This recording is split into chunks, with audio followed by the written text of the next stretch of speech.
Come Ndibo, make una come closer. The earlier una realize say you people no belong in this country, the better for you. Let me tell you the truth now.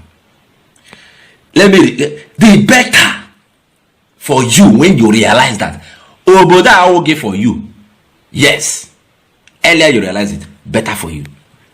I am driving somewhere, make a carry you now go where me I dey go.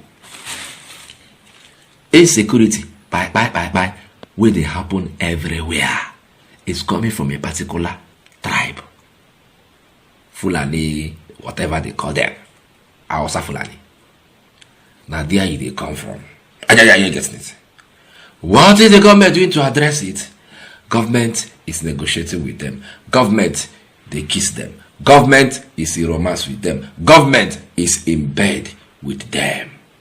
Whereas people, we're not in concern them with insecurity, or we just they agitate for waiting their own freedom because they have realized that this country is not for them.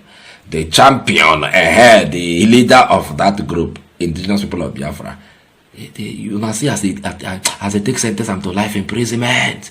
When I say maybe, whereas other people, they are walking free, going their own, doing as if now them be the all and all inside this country. After the sentencing of Mazi Nnamdi Kanu to life imprisonment, the problem of insecurity in this country hasn't been solved. Has it been solved? Let me speak good. Has it been solved? No. Oh, but it's solved.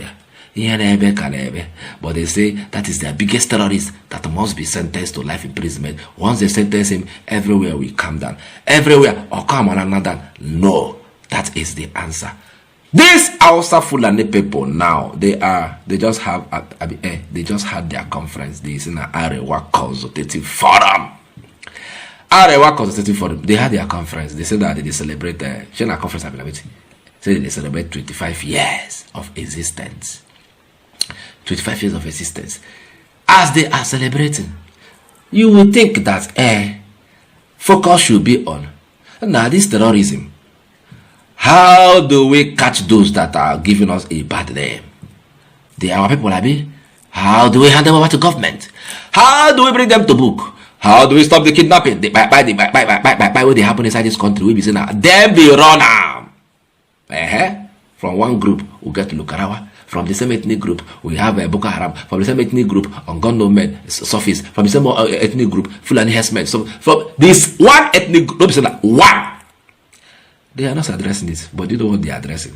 They are telling you to give them more jobs, give them electricity, develop their area.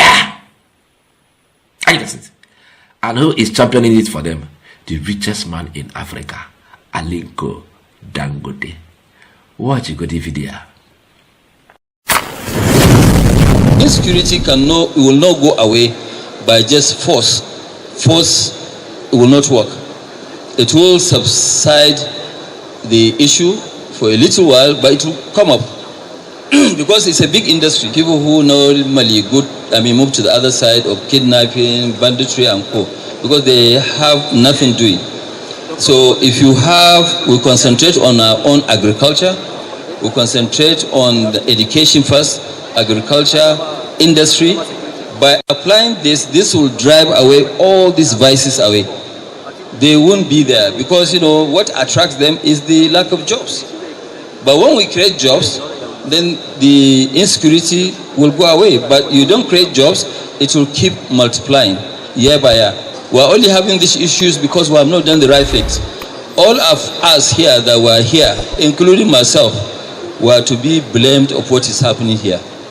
Dangote identifies decades of policy inconsistencies and chronic power shortages as major factors affecting the region, warning that the North risk deeper existential crisis unless its leaders urgently reset its development path to make it compete with other component parts of Nigeria. One is the inconsistencies of government policies. When it's like a it's like a scorer. You are now about to score a goal, they will warn you that no, the goal force is behind your back. So that is exactly what came out. The second was lack of electricity, lack of power. And these two are still existing. That's why when you look at it, in our business model, we don't connect any of our industry to the grid. The only two countries where we connect to national grid was South Africa and Ethiopia. And if you look at it really, there's no way you can have growth without electricity, no matter how you try. Growth without electricity will not happen. For here, what I think we need to do in the north is to make sure that how do we make power available? We have to start with that. Then we have to get very good agricultural policy and industrial policy. With that, why should I go and invest anywhere? This home. How far? Okay, on the video.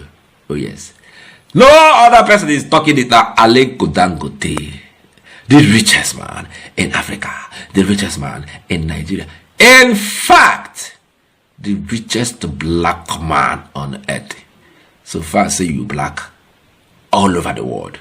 Aliko Dangote get money pass you. That is why he is pushing. Create more jobs. Develop our area. Give us electricity. That is all they are concerned about. Those that are terrorizing the whole country, where are they? That should be the main question they should be asking in that their forum or whatever. Who are they? Where are they? Who they sponsor them? Can we hand them over to the Nigerian government so that this country can be better? No, that is not what they are talking about. They are saying, give us light, give us job, develop our area. Is that right? That is, by the way, it's so unfortunate that Mazen Nabdekano has been sentenced to life in prison. But okay, he said he will appeal. But what this government has made up their mind to do, they will do, and nobody will do anything about it. The kidnapping,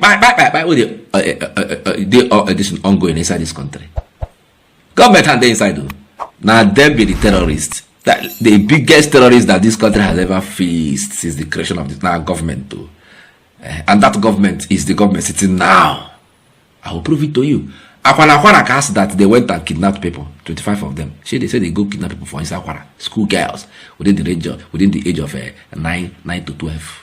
Where they go to nakana them inside bush, because they have been captured into sex slavery. Whether you like it or not, that is what happened. Their governor now is now talking.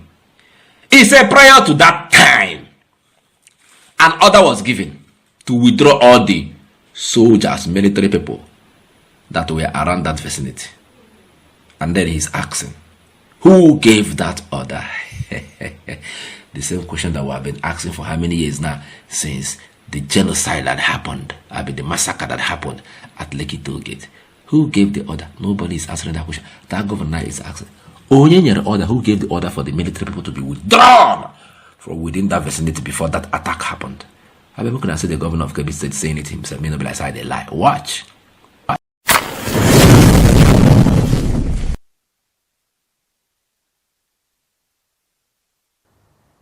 It is a very unfortunate situation because as government, when we had an intel, we decided to call a security meeting. And we did so. We seek the security advice. And they said that all is well. What they should do is they are going to mobilize to the school. And they did so. By 3 o'clock, the military withdrew. And by 3:45, the abduction took place. That is why we are worried. And we have been asking questions. Who authorized the withdrawal of the military? Because we know when orders were being given, particularly on the military, until when an order is being given.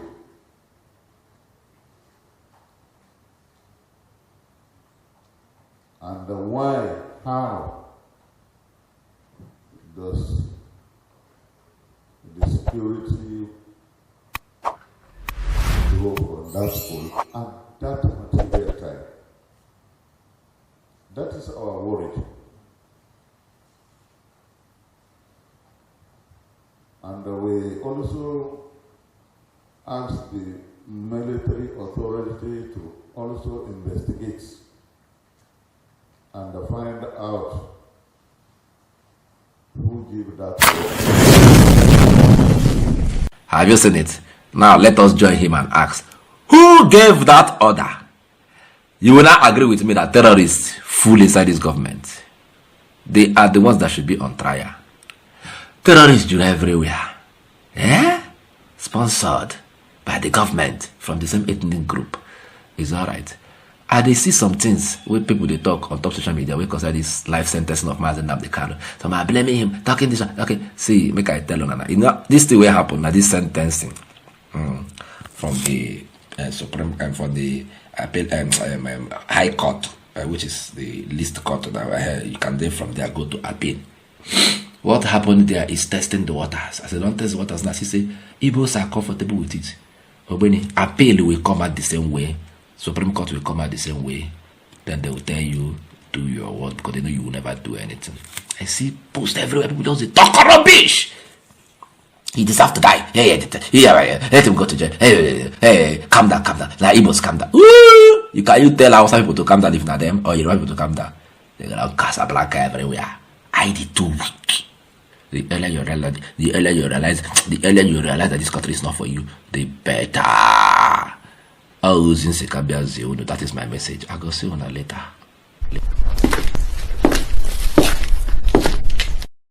For over a decade, this has been the birthplace of innovation. Innocent Vehicles is a testament to resilience, employing international best practices to create more than just a car. Every vehicle here tells a story of durability, fuel economy and safety. Crafted with the African spirit, the Nigerian heart. These vehicles surrounding me embody the unique concept of regionalization, each one designed to cater to the tastes and preferences of our people. From the streets in Nigeria to the terrains of the Sahara, these vehicles are designed for our roads, for our people. This is more than a vehicle. It's a symbol of our progress, our resilience, our collective success story. Your feedback drives us to continuously innovate and improve. Innocent Vehicle, the pride of African roads.